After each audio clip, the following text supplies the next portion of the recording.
Hello and welcome to the BurnCast. I'm Brady Byrne. And I'm Kim Cass. Today we're looking at a book called Rogue, The Republic of Oz by author Ian Wisby. As always, any criticisms directed towards the authors of works that we discuss are exaggerated for entertainment purposes and are not meant to be taken personally. Thank you for listening, and we hope you enjoy the show.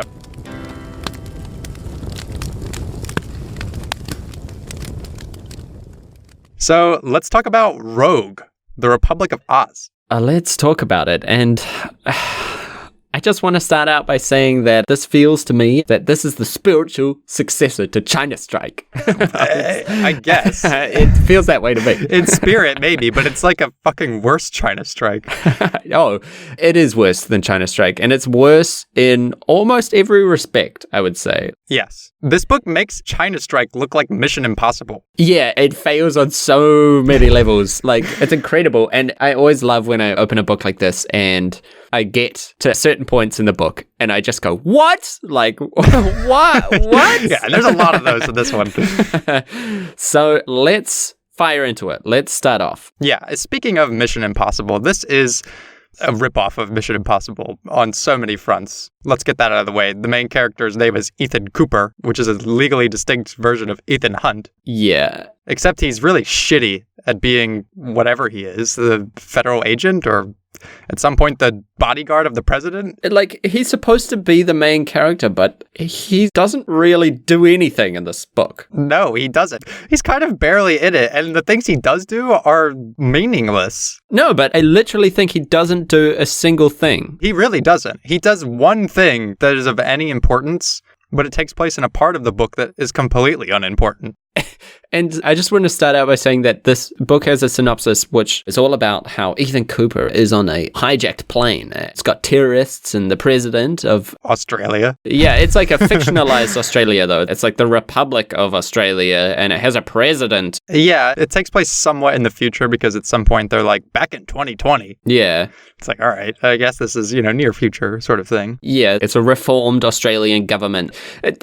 Let's just say it's not explained. And this is like the second book in the series. There is some book called The Republic of Oz. Yeah, this appears to be the second book in a series. And just like China Strike being a sequel, it still treats itself like the first book. So you get a lot of backstory about Ethan Cooper. Yeah, it treats every chapter as the first thing you've read. Yeah. It's always just like, this is what they're doing, and this is who people are, and this is Ethan Cooper, the close protection officer. Like, it always tells you exactly who they are as if you didn't know. Yeah.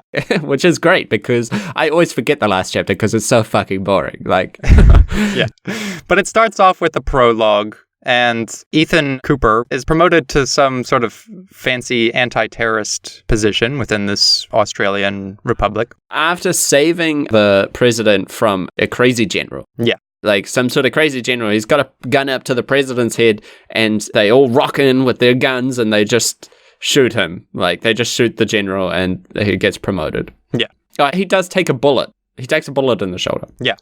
But really, this book starts halfway in because the first half is something that's not explained in the synopsis or the cover or any part of, like, the premise is not about this. But half the book is just a racially misinformed. Yeah, racially misinformed and racially charged political piece on Muslim extremists. It's really strange because, yeah, the part about the synopsis and the plane on the cover with like a broken engine is like the last 30% of the book maybe, and the first 70% is like some other story. Yeah.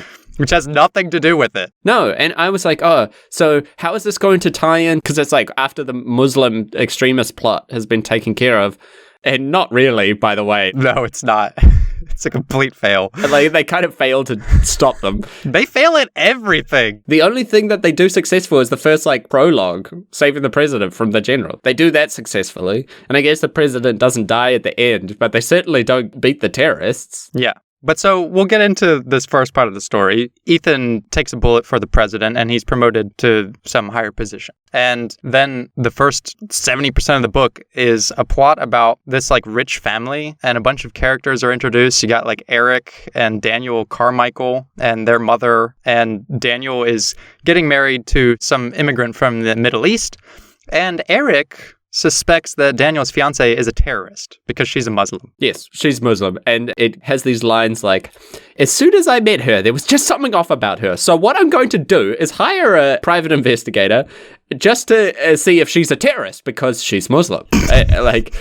And you're sitting there going like, okay, so this is the level of story we're going to get. Like, this is the level of intelligence and thought and intrigue that we're going to get in this book. And the story tries to play it off throughout as if like he suspects her for other reasons. He's like, well, she got so close to the family so fast, and then she started working for our family's company, and then there was a lot of money being taken out of her account and sent off somewhere, and those are the reasons I suspected her. But at one point in the story, he literally says, I suspected she was a terrorist because she's a Muslim. Yeah, he's explaining this to the enraged other family members because they're like, why the fuck have you done this to us?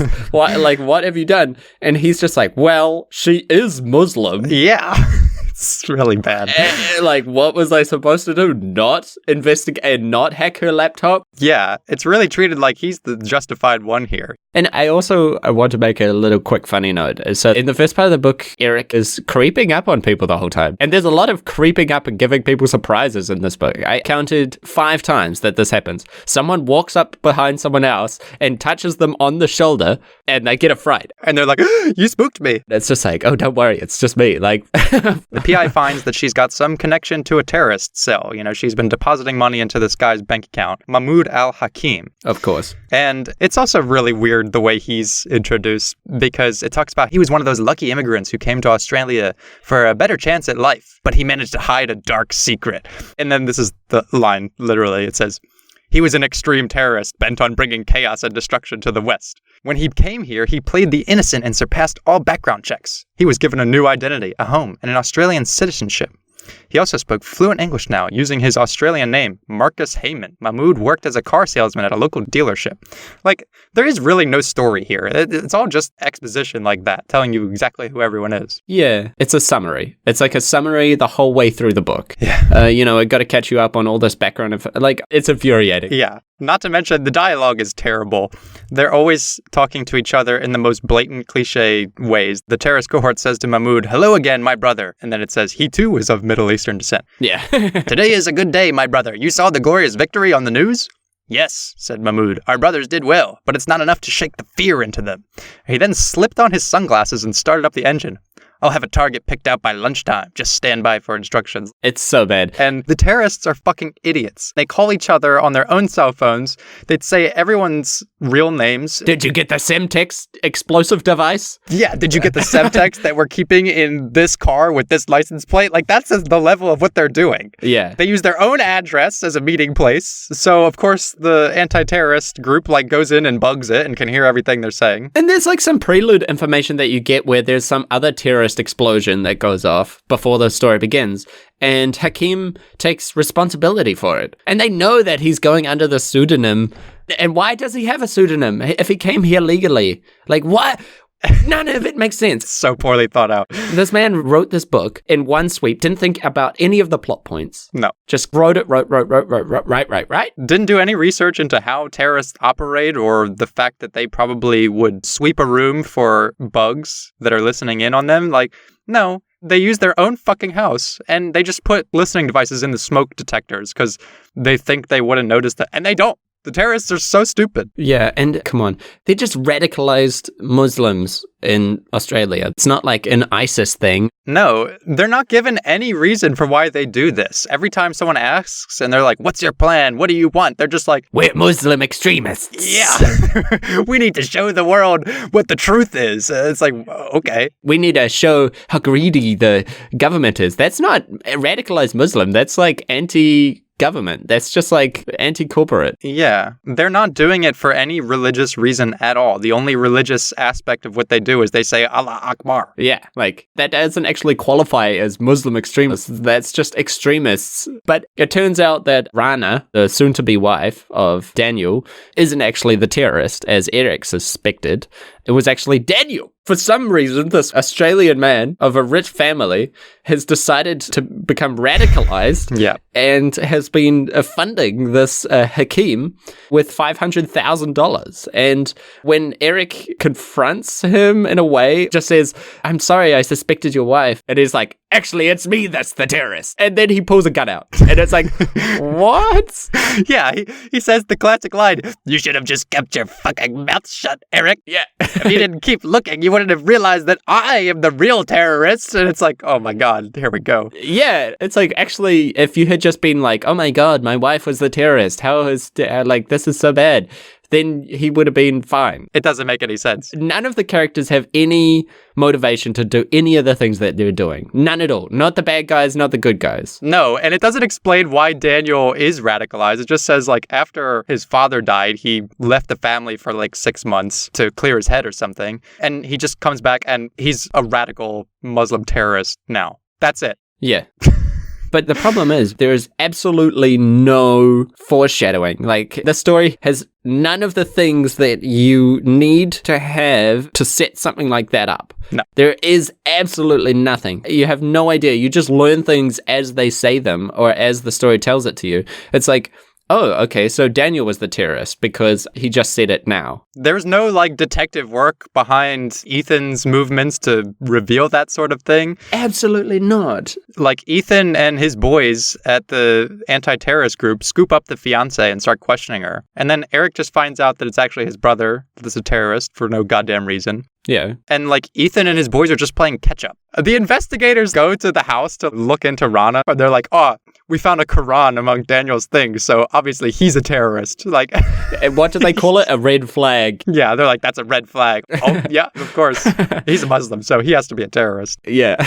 Good thing you suspected him. It's so bad. And so the big plot is that they're going to blow up a train station and Daniel is going to take a missile launcher to the airport and just shoot a plane that's taking off. Which makes no fucking sense because it was his wedding day. So he wasn't factored into the plan as Daniel would go with the fucking Stinger launcher to the airport. Yeah. That's just a consequence of them finding him out. But the story plays it off as that was always the plan. So what, his wedding was just a cover? The bomb goes off, by the way, in the train station. Yeah, they don't stop that. No, of course not. They just blow it up. Ethan and his gang are so far behind everything.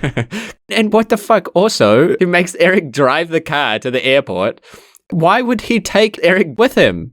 He's holding a gun to Eric and he's like, "Shut the fuck up," every 5 minutes. He's like, "Shut the fuck up, Eric. Shut up, Eric." Eric's like, "Why are you doing this, Daniel? Literally, why? What?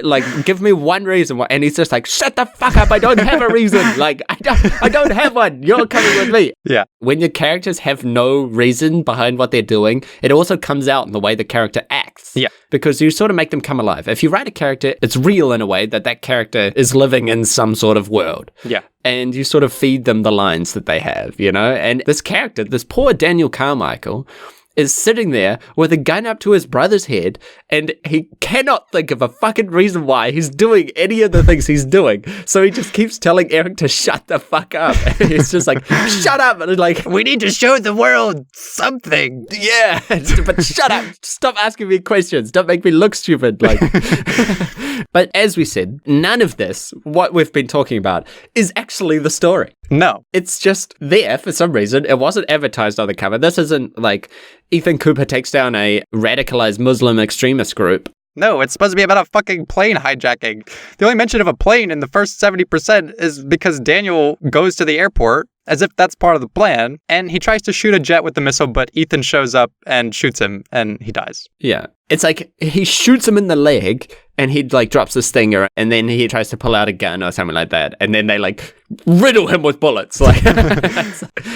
Take him down. All right, now shoot him up. There's no tension because nothing is shown here. It's all just telling. After Ethan shoots him and he drops the stinger, the lines go "Daniel had one last play to take out the detectives. He still had the handgun under his belt. Using the other hand, he carefully reached for it. But thankfully, all three of them reacted quickly. They each fired shots at Daniel, killing him instantly. Daniel's lifeless body lay there on the concrete bridge, surrounded by a pool of thick red blood. All of them looked to see the 747 jumbo jet soar into the sky, untouched and heading to its destination." That's just what you would read on like Wikipedia plot summary. Yeah. That's not how you write a scene with tension in it. No. Of course, I'm not going to fear that any of the agents are in danger if you're just like, thankfully, all of the agents shoot him before he gets the gun out. Yeah. I'm supposed to be like, oh no, is he going to shoot them? Is he going to shoot himself? What's going to happen? But no, it's like a news report. Yeah, the writing is so bad. And I don't mean that like a sentence won't make sense. It is a sentence. It's just like not a story at all. Like it's not... It's not crafted in any way to keep you guessing about anything. No, I even hate that like every time any of the characters mentioned, they're always mentioned in like almost full name every time. So it's always Ethan Cooper, like Ethan Cooper this, Ethan Cooper that. And not only that, but every time a character is named, they give you their backstory as if you don't already know it. 30% into the book, they're like, in walked Ethan Cooper. Who's their main character? You already know who he is. And it's like, Ethan Cooper, the anti-Federalist man who did this and that. And it's like, why is this here? Yeah. All of this shit in the beginning, the first like 60-70% isn't relevant. No. It's not what I bought the book for. It's not a high-stakes action adventure at 40,000 feet. No. No. The only reason it's there, I can think of, is to explain how Ethan gets promoted to, like, the personal bodyguard of the president. That his deeds in the prologue, taking the bullet for the president and stopping this terrorist, Daniel. But he doesn't stop. Why does he get credit for this? Like, how? Because he's the one who shot him, I guess. But that's, like, the only reason that part of the story is there, to explain how he got promoted to this position. You could just do that in like one line, or don't even do it in a line. How about taking a bullet for the president is good enough explanation? I would have bought that. Yeah. Why spend 60-70% of the book on this like side plot that is not in the synopsis? It doesn't have anything to do with airplanes. Yeah, it's god-awful. And honestly, I was begging for the story to just say something about, like, the Muslim extremists were relevant. It's not. It's just not at any point. The actual plot of the story with, like, the hijacking, nothing to do with Muslims. No. It's another one of these things where it's like, the author had something to say about Muslims. Yeah, just had to put it in. And they try to do this little subversion, like, oh, Eric, he assumed that Rana, the fiancée, was a terrorist because she's a Muslim. And then it turned out she's not really the terrorist. It was the white man. And save your prejudice for when you have the facts. But it forgets that all the other characters, this Hakim and like this other dude Samir, are built up like they were upstanding citizens who went to Australia to make a better life, but they were secretly terrorists because they were extreme Muslims. Like, yeah. And it is weird because it introduces several Muslim characters in the beginning, like this engineering student, and it's just like, oh, he's an engineering student. Oh, but he's actually the bomb maker for the bloody radical, like, but you're not even going to tell me why? Because, Kim, if you're a Muslim, your only motivation is to be a terrorist. Yeah. That's why you would study hard. That's why you would legally go to a country and act nice to everyone, is so you can trick them into thinking that you're an upstanding Muslim citizen, when in actuality you have a dark secret that you're an extreme terrorist. Yeah, like, there's just no incentive. There's no motivation. All the characters are paper thin. They're so thin, they fall apart in the story. Literally, like, have nothing to go on. But let's just fucking forget about it and get to the Australian Air Force Boeing 7878 BBJ. Yeah, so 1 year after that whole story, Ethan and someone else he works with, Diane, wake up next to each other because who cares? Ethan Hunt is now the president's bodyguard or something, and he's like going on a trip with the president to meet the president of Indonesia. And the president of Australia's name is President King. Yeah, I thought that was silly too. That's so dumb. It's the most minor complaint I have of this story so far. We're skipping a lot of pages here because there is a lot of just pointless bullshit. They're on their way back. They board this plane. And Ethan sees some suspicious individuals loading something into the plane's cargo hold. But he does nothing about this because he's just bad at his job and he gets distracted by his friend. And he just completely forgets what he just saw. And like, why is this dude personal protection officer of the president? It doesn't matter. I mean, it should matter. Like, it's a major plot point, and Ethan Cooper, the one chance he has to do anything in this fucking story, the one chance that he has to actually shine and be like, whoa, I could stop the plot right here if I could just turn a few cogs in my brain and be like, wait a minute, I want to make sure that that stuff that's going on that plane is actually what needs to be on the plane. Yeah. Well, can we just do a 5-minute check as to what's going on here? No, it should be right. Yeah, and it's always telling us how Ethan, of course, was an expert investigator, expert interrogator, expert gun specialist. And it's like, why? I have no evidence for any of those things. No, he's not done one expert thing at all. No, when he's interrogating the Muslims in the first part, and it's like, he's an expert interrogator, he just is like, where's the fucking bomb going? Tell me where they are! Where is it going? And then he punches the terrorist, and the terrorist tells him. Yeah. Great display of expertise. Because it doesn't give you a scene, it just tells you what the fuck he did. It's like, Ethan Cooper punched him several times in the gut, and then he told him. Yeah, that's like the actual lines. Wow, that's a great interrogation move. Here come the gut punches. Boom, boom, boom, boom. And he's like, all right, I'll tell you. Yeah, this terrorist has been building his whole life up to this moment. He's such an extremist. Ready to die for the cause. He's ready to die for the cause. He's hidden his whole life behind this identity, and he just takes 3 or 4 punches and he gives it all up. Yeah. Right in the gut, though. Ooh, ouch. But so they take off, and immediately there's like a plot between the pilot and one of the stewardesses. Which is the best part in this book. It made me think that the whole book was actually written as a joke. I could say that. Okay, the co-pilot, the first officer, leaves the cockpit of the aircraft. Yeah. First, he sneaks up on her. Yeah, he does a classic sneaking move, and because, of course, that's how you make tension, right? Yeah. Everyone's nervous. Never mind why the stewardess is part of the plot. It doesn't fucking matter. Oh, no, yeah, no. No reason is given as to why she is helping this mercenary take over the plane. And then the stewardess, Mandy, then reached down to open the cupboard. She took out a silver tray with a lid on it and gave it to Mike. She lifted it up, revealing a silenced handgun. Oh, no. Whoa! Mike grabbed it and loaded it before slipping it under the back of his trousers, concealing it behind his jacket. Like, and then, of course, by the way, the captain wants a cappuccino. Like, I was like, if you want me to take the book seriously, why have that in there? It's not like, in reality, bad guys like, hey, guess what's for dinner? Cha-ching! Like, here's the reveal. Yeah. Silver lid off the plate. Here's the gun. Take it. And so once one of the terrorists, his name is Nathaniel, he's like a mercenary or something in support of some guy who got taken down in the previous book. Who cares? And he takes over the plane, and Ethan hears some gunfire on a plane. On a plane, like, they're throwing grenades, they're shooting automatic weapons, and really having a gunfight. Several gunfights, yeah. And it's like, so you don't even understand how planes work, have such a little grasp on all of this that it just falls apart in every respect. Not only that, but like, it talks about how there are passengers on this plane. Like, as if it's like a commercial flight. But they also say it's like the president's private flight, and he has his own private panic room and stuff. And it's like, I'm pretty sure the president's plane doesn't carry commercial passengers. Yeah. But they need hostages for the story to work. So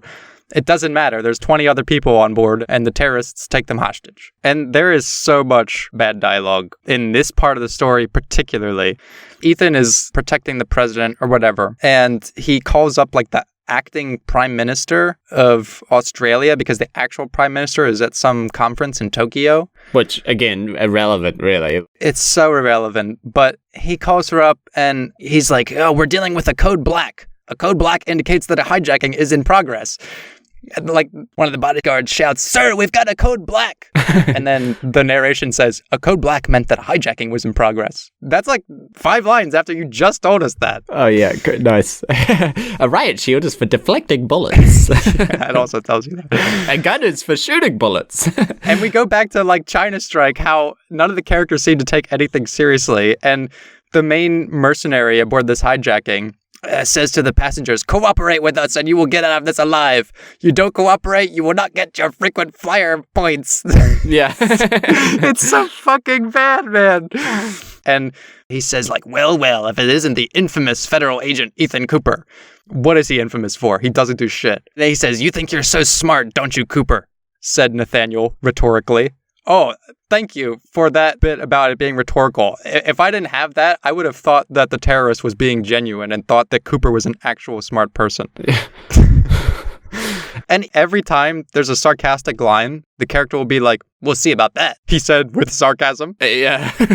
And I would criticize this aspect of the story even more, that like a character will shout something and then it says, she shouted angrily. Yeah. It's almost like repeating over and over again. But the book isn't even good enough to where that's a valid complaint of mine, because like, fuck all that shit. It has this B-movie quality, except where like, I couldn't imagine this on board a real plane. I imagined it taking place in like one of these scrapyard movie set planes. Yeah. You couldn't even make it seem real, and you have unlimited resources to do so because my brain is your playground. You know, my imagination will create anything you tell me to create, and yet you can't manage it. Instead, what you've done is create a sloppy set with sloppy acting, with sloppy dialogue, and it just comes across as a fucking pile of shit. Yeah, big time. And I think this is perhaps the first story where, like, the characters... I know this may sound weird, but it's like the characters don't know what to do with the story they're given. Yeah, because the story doesn't set them up to do anything. No. For once, Ethan Cooper isn't like an asshole, but he does nothing. No, he doesn't. He calls in to the prime minister and he's like, ma'am, there's a hijacking. It's a code black. And she's like, okay, well, Mr. Cooper, I'm ordering you to give yourself up. And he says back to her, get fucked. Get fucked. Yeah, you're forgetting that I technically don't work for you anymore. Yeah. Secondly, I'm your best shot at getting through this situation. If you don't want my help, then you can get fucked. And then he hangs up. Like, whoa, dude. Yeah, they're just trying to help. Get fucked. Man, that part cracked me up.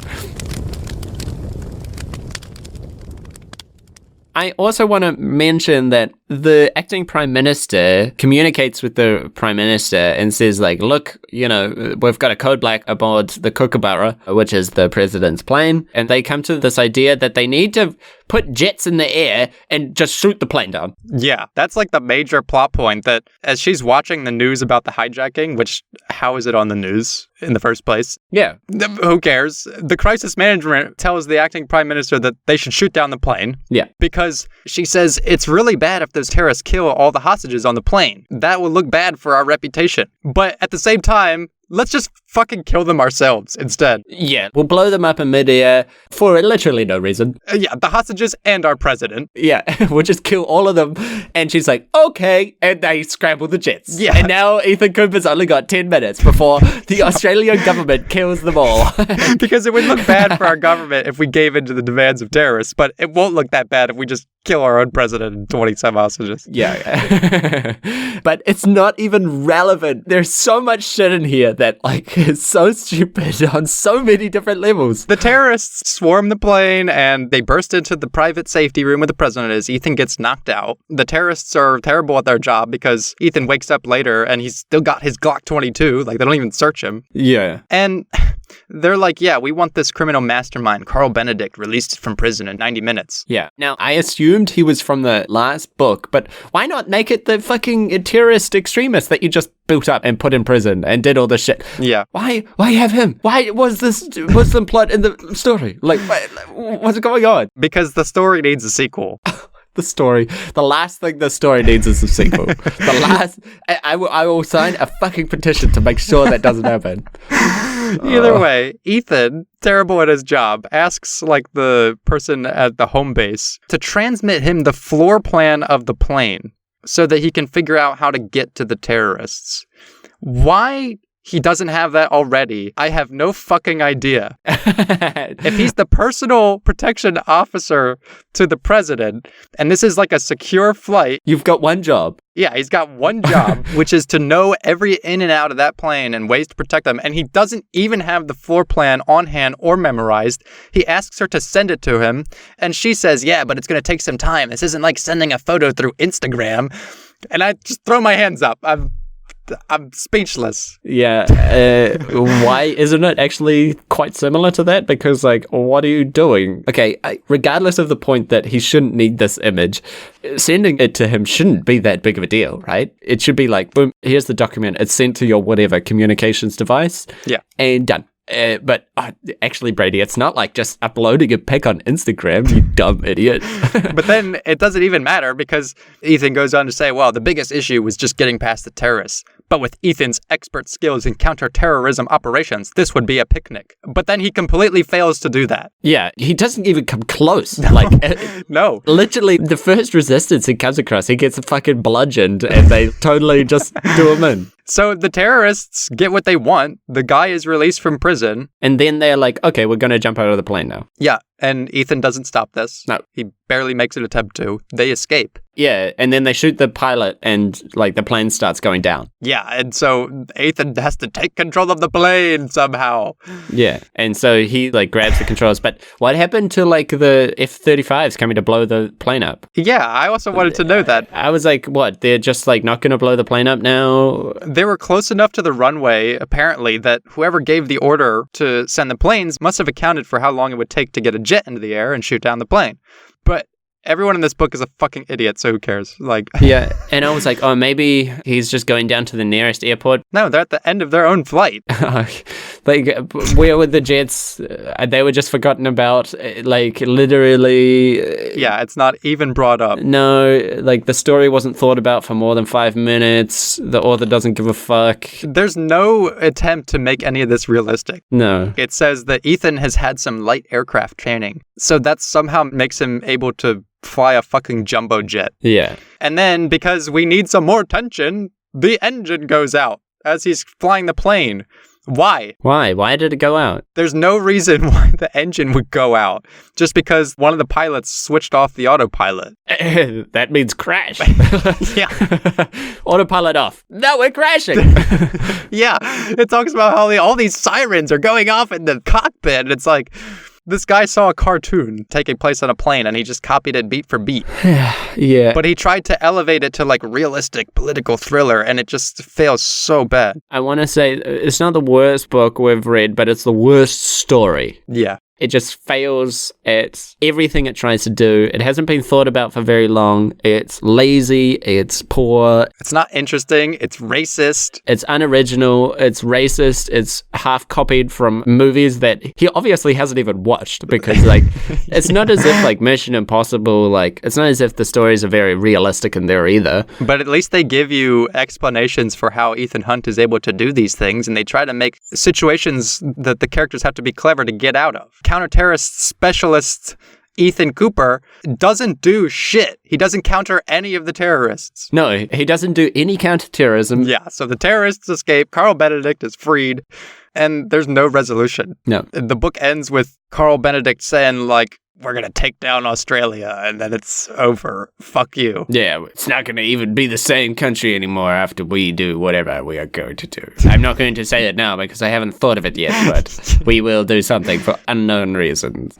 It actually is like that. It literally, none of the characters know what they're doing at any point in time. Not Ethan Cooper doesn't know what he's doing. Diane, she doesn't do anything in the story, but she also doesn't know what's going on. No. The Muslims don't know what they're doing. They're just doing it because they're Muslim. Yeah, they give themselves away by being blatant and honest with their plots to each other. And of course, the being listened and done. Yeah, the random terrorists on the plane don't really know what they're doing. They seem to be making it up as they go along. Yeah, the story is made up as it goes along. They have that scene where Ethan's watching them load something into the plane, and you're like, oh, maybe they're sneaking some weapons on board. Yeah. But then it explains how the mercenaries pull out guns from the false bottom of camera equipment that they have on their person. Yeah. So there is no, like, going to the cargo hold to get that equipment. That's never even talked about. No, that's just was forgotten about. Yeah, it's so broken in every respect. And I also want to say that if you actually think about the reason they're on the plane, so the terrorists want to free this guy from prison. So what they're going to do is if all of the people that are in the president's plane, like all the, stewardess people, are already part of this man's gang or criminal consortium or whatever. Yeah. So either they are, or they have just been convinced for money or whatever, but both pretty weak ideas, considering it's the president of Australia's private aircraft. So they're going to take him hostage, demand that the prisoner be released, jump out of the plane when they know he has been released, And then also hijack the car that's leaving the prison airport. Yeah, like, why even hijack the president's plane? Yeah. If your plan is to just get some leverage for the government to release this guy, take any plane. Yeah. It doesn't matter that it's the president's plane, and they don't kill the president in the process. No. There's no reason why there need to be passengers on board except to raise the body count. Yeah. And even still, the fucking government is like, we don't care. We'll shoot down that plane ourselves. Yeah, we'll shoot that fucking plane down easy peasy. And so why do they even send the prisoner out if they're going to shoot down the plane? Like, the story is so weak. It's just like a cardboard set. You just tap on any part of it and it falls apart. Like, you just push on any of these walls and they'll crumble to bits. You just send a little draft in there and it all comes down. Yeah. I guess they thought that if they release Carl Benedict and then tell the terrorists, hey, we released him, and then go scoop him up in the process. But, like, the terrorist doesn't confirm that he's been released. They could have just said, hey, we released him. And the guy would have been like, all right, I'm jumping out of the plane now. Aight. Like, no one thinks through anything. No. I mean, it's insultingly bad. Same with the Muslim terrorists at the beginning. The mercenaries on the plane, it's never given any reason why they want this guy. No. The people on the plane are like, you're obviously doing this for a reason. What do you want? Money? And then Nathaniel laughs. Ha ha ha, not even I know why I'm doing this. Yeah, basically. He says, I don't know why you people always think we just want money. No, I'm afraid it's not going to be that simple. And he says, I think you know what I want. No, we don't. Yeah. No, we don't. A new Australia. But, like, can you please tell me what this Australia has done? I mean, I'm sure that you don't need much support to have a character wanting to take down the government. It's kind of set up from real life as to why people would want to do that. But it's not as if you get any, like, oh, he hated the government because they did this or whatever, or the new rules were forcing, like, there's none of that. You don't even get 1 second of that. Instead, you just get this bullshit. Yeah. Like, you just get absolute bullshit from beginning to end. Everyone in this story is an idiot. When the terrorist, Nathaniel, is talking to the acting prime minister, he literally tells her, this is Lieutenant Colonel Nathaniel Manson, former Australian Army Specialist Air Service Regiment. I have taken control of the aircraft known as the Kookaburra, along with the President of Australia, as well as 20 hostages. I was told you would be the best person to negotiate with. What's his follow-through here? Yeah. You just told him exactly who you are, what your plan is. Like, you don't even need that for exposition. If we as the reader weren't caught up with what's going on, you could use that as a really bad way to tell us exactly what's going on, but we already know that. Yeah. It's just terrible. I mean, it really is terrible. And after he lands the plane, of course, as the hero does, he returns a hero to the Australians. The fuck did he do? He didn't save, I mean, like, he landed the plane. That's amazing. But also, like, he could have stopped the terrorists or done anything to help the situation in the first hand. No, he's constantly outsmarted and thwarted by the stupidest plan, by the dumbest terrorists on the planet. And then you have this epilogue part in Bacau, East Timor. Carl Benedict, a character who we've never met before, lays down his plan to take down Australia once and for all. And of course, because this book needs a sequel, this book was only the setup, really, for the big actual book that's coming to our store windows as soon as the author can finish writing it. Ian Wisby is bringing the next installment as fast as his fingers can type, story and everything else left behind. It's only to do with the speed of his typing. Do you think this story has enough runway to crash another disaster story on it? I think I might send Ian Wisby a private email, and I think I might actually tell him, please don't write this. I want to form some sort of conclusion because I don't want this book to be just an utter waste of time. There has to be some lesson that I've learned from it. And I think more than anything else, perhaps not to any potential writers out there, but if you know anyone that's writing, maybe you haven't read their book, but just maybe you need to tell them to stop. If they're writing something at this level, maybe you need to tell them to stop. At least tell them to take their inspiration from books and not movies. Because we see this a lot, which is people who want to write a movie, but they don't have the directorial skills, they don't have the budget, they don't have the equipment, they don't have the staff. And so they think, well, writing is free and simple, and I can just get my story out there that way. All I need is my laptop. I can just dictate it to my phone as I'm on the bus. Yeah, but the problem is that movies aren't books. No. You can't take the high-octane action sequences that you see in something like Mission Impossible and translate them in the same way as you can to books.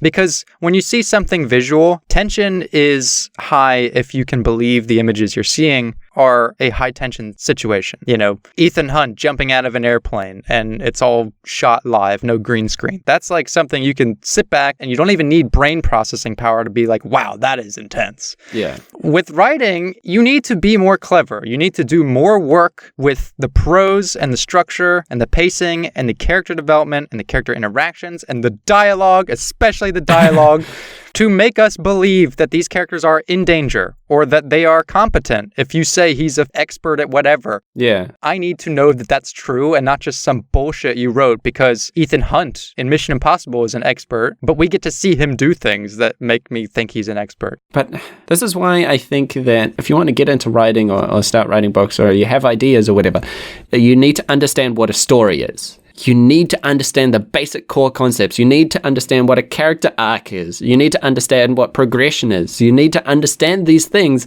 because if you just write from one sentence to the next, you end up with something like this. You end up with something where it is so painfully obvious that so little thought has gone into it. And that you don't read actual books. Because if you read enough, you will passively pick up on these things. You don't even have to sit down and analyze it. Yeah, well, I mean, you'll understand how stories are written, and I wouldn't say it's copying, but you're taking the ideas from other books that you've read and reusing the techniques that you've sort of unconsciously learned from that. Just in the same way that music or any form of art is created. You take things from things you've seen or read or experienced, and you twist them and turn them into a new product. And sometimes the changes are very minor, and sometimes the changes are large, but you end up with something that is still following the core principles of that art form. This is just, that's why it fails at what it is. It's taking those things without understanding why they work. Yeah, it's trying to take something from one art form and then putting it together into another art form without understanding the structure of it, without understanding how to write a story or how to put any of the pieces together, how to use a character, how to develop anything. There's just nothing. Yeah, and we always talk about, like, understand the simplistic structure of a story. You know, if it's ABC, that's like a plot argument. I would also go on to say that story is character, and you don't need a complicated plot. Look at Hard Target. That's like in the middle, because there's no real plot to it and there's not really much of a character. And that's a book that works based on understanding that it's a story that's not resting on those things. This is a story that's trying to rest on its character and its plot, but doesn't fill those things out. And not just doesn't fill them out, but if they're filled with water, it doesn't even give them a single drop. Like, I mean, they're literally the most vacuous, empty, the whole thing is empty. But Kim, they said he's an expert. They said he's an expert interrogator. Isn't that enough for you? Even though you tell me he's an expert, I know you're either lying to me or you don't understand what an expert is. But what else can you even say about it? Yeah. Worst story I've ever read. We've run into several the worst stories we've ever read just in this season. I know. I used to think it was Manatee Murders, but I mean, that story had a character. Yeah, at least the characters seem like a little bit realistic. That's the thing. That's what I keep saying, is that these characters, even within the story, it comes across as if they're actors, but they have no lines, you know? They're like, what am I doing now? Like, why am I here? Like, can someone tell me, feed me a line? What do I say? Shut the fuck up! Like, it's just... But he's an expert! Oh my god, I hate this book. We're just going to keep coming across these books, aren't we? Yeah. There's just an endless amount of people writing an endless amount of books, and no matter how much we fight and scream, it's just going to keep coming. Are we helping? If people start actually listening to this podcast, maybe. You know, you spread your memes around, you spread the word around, and then one day, you know, when people type into Google how to write a book or something like that, maybe our podcast pops up in their feed and goes, stop, wait, before you do anything. Stop, right now. Let me tell you about China Strike. Yeah.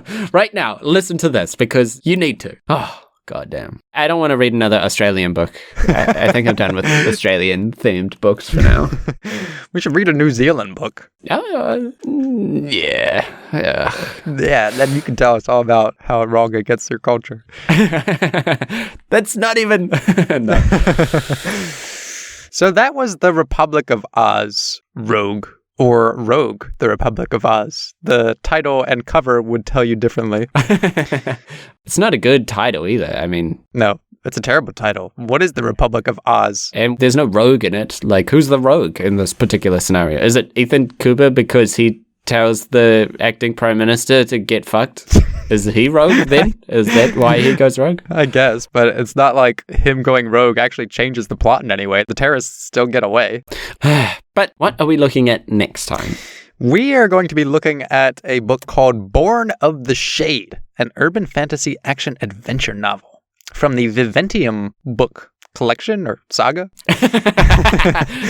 And this is going to be a magical fantasy book, hopefully for real this time, about a secret underworld of magic users, werewolves and vampires in Western London, starring a character named Noir. Or Noir? Noir? Noir. It's Noir. But there's no E at the end. It's Noir. I know, but he's just trying to do one damn things. He's being cool, you know? He's called Noir, but it's without the E. Okay. And I'm sure if that line's in the book, let's make a bet. You owe me $1,000. I'll make that bet. I can say it's not in the book because I think the author thinks it's clever, but not so on the nose that most people wouldn't know it's supposed to be a noir-themed story.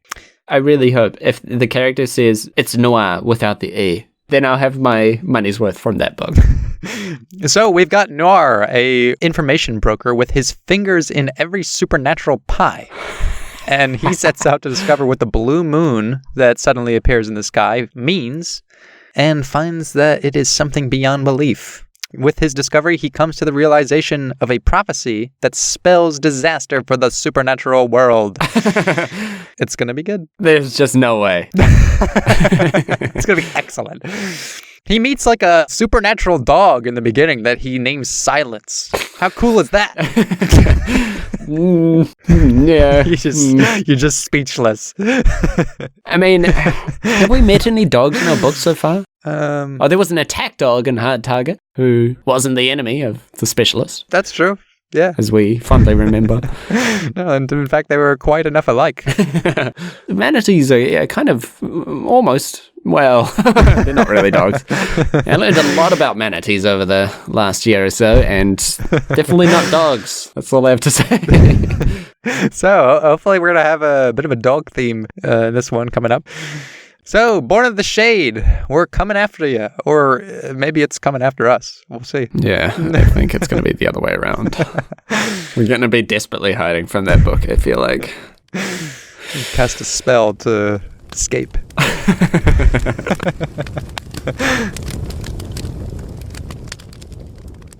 Thank you everyone for listening and supporting the show. And please, if you can, support us on Patreon, and doubly so, share our podcast with your friends. It's a huge help, and thank you to all of those who already do that. If you have a book you want us to look at, share it with us on one of our platforms and we'll consider it for the show. Thanks!